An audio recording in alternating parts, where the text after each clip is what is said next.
نماز صرف ایک جسمانی عمل نہیں بلکہ روح کی غذا ہے۔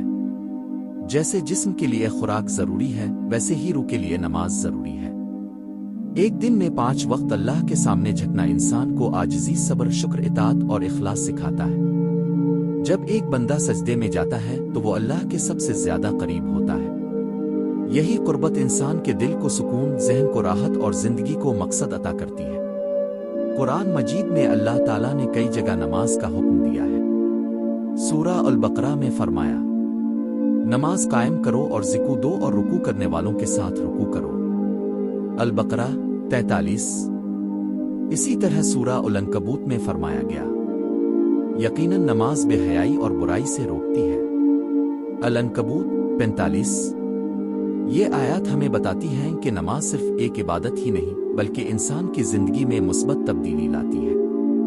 نماز برائیوں سے روکتی ہے کیونکہ جب انسان دن میں 5 بار اپنے رب کے سامنے کھڑا ہوتا ہے تو اسے اپنے گناہوں اور غلطیوں کا احساس ہوتا ہے۔ یہی احساس اسے برائیوں سے دور رکھتا ہے۔ نماز انسان کے دل کو، حضور اکرم نے فرمایا، نماز دین کا ستون ہے، جس نے اسے قائم رکھا اس نے دین کو قائم رکھا اور جس نے اسے چھوڑا اس نے دین کو ڈھا دیا۔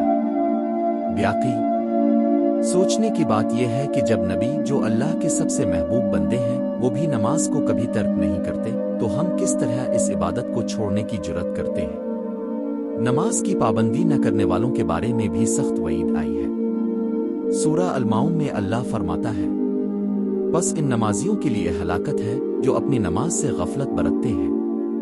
الماؤن 4:5۔